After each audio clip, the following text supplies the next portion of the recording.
President declares national mourning and 3 children stoned to death in Limpopo. Good afternoon, I'm Carmen Reddy. President Jacob Zuma has declared 7 days of national mourning starting tomorrow to commemorate the lives of all South Africans who have died violently, especially 44 people who've been killed in Marikana clashes.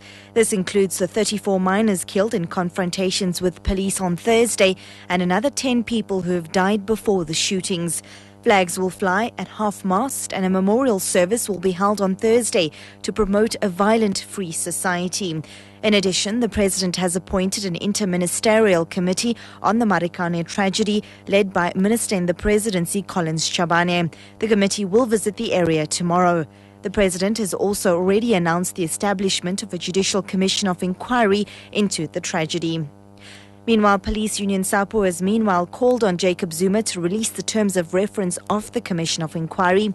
Edwin Nsidi reports. SAPO President Mpokwinika says they welcome the decision by President Jacob Zuma to establish the Commission of Inquiry to look into the Lonman's Marikana mine incident. SAPO would like to call upon the President to release the terms of reference for the inquiry as a matter of extreme urgency. This is from the background that the police have got a constitutional obligation of ensuring safety and security to all inhabitants of this country. Labour Federation COSATU has also welcomed the establishment of a commission of inquiry. Edwin Nsidi, SABC News, Johannesburg.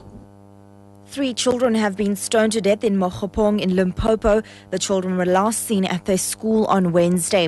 Police spokesperson Hangwani Malawutsi says bloodied stones were found next to the kids.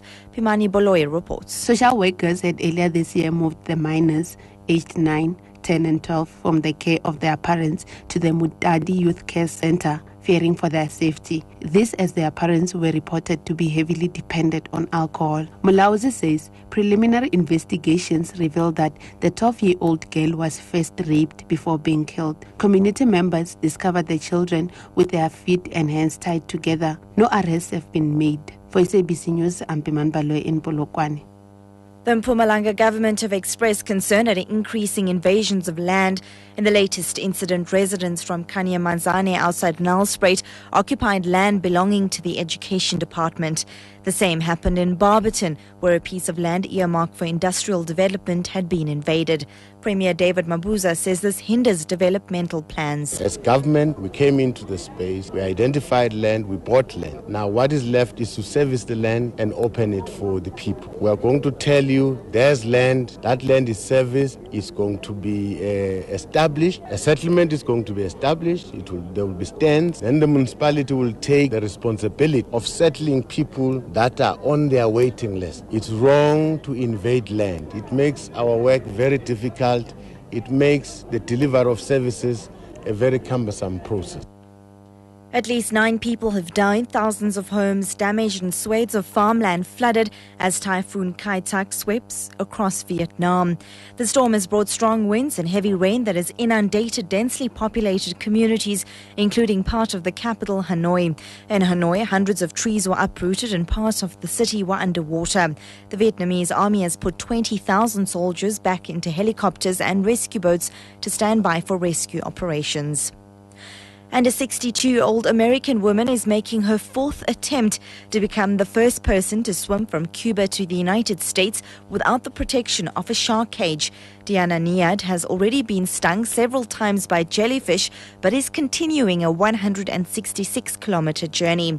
The BBC's Sarah Rainsford is in Havana. Diana Niad leapt into the sea off the Cuban coast, confident her latest attempt to swim non-stop to America will succeed. As a young woman, the American set long-distance records and first tried to reach Florida from Havana in 1978. Last year, 2 further attempts were aborted when she was badly stung by jellyfish. She now has a special suit to wear at night for protection, but her support team says she's already been stung on the neck and lips since setting off. Recapping your top story at 4. President Jacob Zuma has declared 7 days of national mourning starting tomorrow to commemorate the lives of all South Africans who have died violently, especially 44 people who've been killed in Marikana clashes. More news at 5 o'clock.